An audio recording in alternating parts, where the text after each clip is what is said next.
Hi friends, எல்லோரும் எப்படி இருக்கீங்க? Welcome back to Ramnath Koorakadai kitchen. இன்றைக்கி நம்ம கிச்சனில் ரொம்ப டேஸ்டியான தக்காளி தொக்கு எப்படி செய்கிறதுன்னு பார்க்கலாங்க. இந்த தக்காளி தொக்கு செஞ்சு வச்சுக்கிட்டிங்கன்னா 1 வீக் வரைக்கும் கூட ஸ்டோர் பண்ணி வச்சு சாப்பிட்லாங்க. நாளைக்கு குட்டீஸுங்களுக்கு என்ன ரைஸ் நம்ம லஞ்சுக்கு செஞ்சு கொடுக்கலான்னு சொல்லி யோசிச்சுட்டு இருந்தாலும் சரிங்க. அதே மாதிரி ஆஃபீஸ் லஞ்ச் பாக்ஸ்க்கெலாம் சூப்பரான ஒரு பெஸ்ட்டு ரெசிபிங்க தக்காளி தொக்கு. இந்த தக்காளி தொக்கு வந்து நம்ம சாதமாகவும் பிரட்டி சாப்பிட்லாம். இட்லி, தோசை, சப்பாத்திக்கு சைடிஷ்ஷாகவும் வச்சு சாப்பிட்டா சூப்பராக இருக்குங்க. வாங்க இந்த டேஸ்டியான தக்காளி தொக்கு எப்படி செய்கிறதுன்னு நம்ம வீடியோக்குள்ளே போய் பார்க்கலாம். இந்த ரெசிபி செய்கிறதுக்கு வடச்சட்டியில் 8 டேபிள் ஸ்பூன் அளவுக்கு எண்ணெய் சேர்த்துருக்கேங்க. எண்ணெய் நல்லா சூடானதுக்கப்புறம் 1 ஸ்பூன் கடுகு, 1/2 ஸ்பூன் சீரகம், 1/2 ஸ்பூன் சோம்பு, 1 ஸ்பூன் அளவுக்கு வடக்கடலைப்பருப்பு சேர்த்துக்கலாங்க. இப்போ சேர்த்த பொருள் எல்லாமே வந்து நல்லா பொரிஞ்சதுக்கப்புறம் நம்ம ஒரு பெரிய வெங்காயம் கட் பண்ணி வச்சுருக்கேங்க. அது கூடவே கொஞ்சமாக கறிவேப்பிலை சேர்த்துக்கிறேன். இப்போ வெங்காயம் ஒரு 2 நிமிஷம் போல் வதங்கினதுக்கப்புறம் பச்சை மிளகா 1 சின்னதாக கட் பண்ணி சேர்த்துக்கிறேங்க. நீங்கள் உங்கள் காரத்துக்கு தகுந்த அளவுக்கு பச்சை மிளகா சேர்த்துக்கலாம். இப்போ பச்சை மிளகா சேர்த்துட்டு வெங்காயம் நமக்கு கொஞ்சம் கண்ணாடி பதம் வர அளவுக்கு வதக்கிக்கணுங்க. இப்போ இந்த அளவுக்கு வெங்காயம் வதங்கினதுக்கப்புறம் 1 ஸ்பூன் அளவுக்கு இஞ்சி பூண்டு பேஸ்ட்டு சேர்த்துக்கலாங்க. இஞ்சி பூண்டு பேஸ்ட்டோட பச்சை ஸ்மெல் போனதுக்கப்புறம் நம்ம கட் பண்ணி வச்சுருக்க தக்காளி சேர்த்துக்கலாங்க. இன்றைக்கி நான் 5 தக்காளி நல்ல பழமான தக்காளியாக சின்ன சின்னதாக கட் பண்ணி சேர்த்துக்கிறேங்க. இன்றைக்கி நான் 4 பேர் சாப்பிட்றதுக்கு அளவான அளவுகள் வந்து சொல்கிறேங்க. இப்போ தக்காளியை சேர்த்துட்டு தக்காளியை வந்து எண்ணெயில் ஒரு 2 நிமிஷம் போல் நல்லா வதக்கிக்கலாங்க. இப்போ 2 நிமிஷம் நல்லா வதக்குனதுக்கப்புறம் இது கூட நம்ம மசாலா பொருள் வந்து சேர்த்துக்கலாங்க.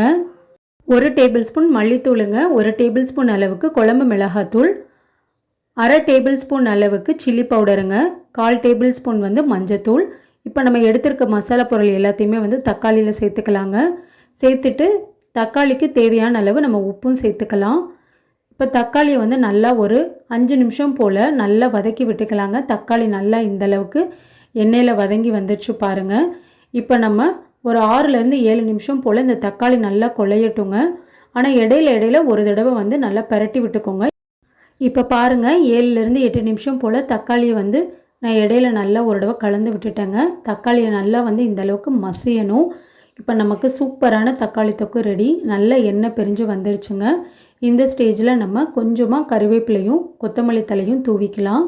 இந்த மாதிரி நீங்கள் தக்காளி தொக்கு செஞ்சு வச்சுட்டிங்கன்னா 1 வீக் வரைக்கும் கூட ஃப்ரிட்ஜில் ஸ்டோர் பண்ணி வச்சுக்கலாங்க. சப்பாத்தி, இட்லி, தோசைக்கும் சூப்பராக இருக்கும். இந்த தக்காளி தொக்கில் சாதமாக பிரட்டி தக்காளி சாதமும் நம்ம டேஸ்ட்டாக சாப்பிட்டுக்கலாங்க. பேச்சுலர்ஸ், பிகினர்ஸ், ஒர்க்கிங் போகிறவங்களுக்கெல்லாம் இந்த ரெசிபி வந்து ரொம்ப யூஸ்ஃபுல்லாக இருக்குங்க. இனி நம்ம சாதம் வந்து சேர்த்துக்கலாங்க. இன்றைக்கி நான் 4 பேர் சாப்பிட்றதுக்கு அளவான சாதம் வந்து வடித்து எடுத்து வச்சுருக்கேங்க. சாதத்தில் நான் உப்பு போட்டு தான் வடிச்சிருக்கேன். நீங்கள் சாதம் சேர்த்துட்டு தேவைப்பட்டால் உப்பு சேர்த்துக்கோங்க. இப்போ சாதத்தை வந்து தக்காளி தொக்கில் நல்லா வந்து மிக்ஸ் பண்ணி விட்டுக்கலாங்க. இப்போ பாருங்கள் இந்தளவுக்கு சாதம் வந்து நல்லா மிக்ஸ் பண்ணியாச்சு. சூப்பராக நமக்கு தக்காளி சாதம் ரெடிங்க. நீங்களும் இந்த ரெசிப்பியை செஞ்சு பாருங்கள். செஞ்சு பார்த்துட்டு எப்படி இருந்ததுன்னு உங்கள் கமெண்ட்ஸை எனக்கு சொல்லுங்கள். நீங்கள் இப்போ தான் நம்ம சேனலை ஃபர்ஸ்ட் டைம் பார்க்குறீங்கன்னா ராம்நாத் கூரக்கடை கிச்சனை சப்ஸ்கிரைப் பண்ணிக்கோங்க. பக்கத்தில் இருக்க பெல் ஐக்கானை கிளிக் பண்ணிவிட்டு ஆல்ன்ற ஆப்ஷனை டிக் பண்ணிக்கோங்க. அப்போ தான் நான் போடுற புது ரெசிபிஸ் நோட்டிஃபிகேஷனில் உங்களுக்கு உடனுக்குடனே வரும். இந்த வீடியோ உங்களுக்கு பிடிச்சிருந்ததுன்னா லைக் பண்ணுங்கள். உங்கள் ஃப்ரெண்ட்ஸ் அண்ட் ஃபேமிலிக்கும் ஷேர் பண்ணுங்கள். இனி நான் வேறு ஒரு இன்ட்ரெஸ்டிங்கான ரெசிப்பியில் உங்களை பார்க்குறேன். தேங்க்ஸ் ஃபார் வாட்சிங்.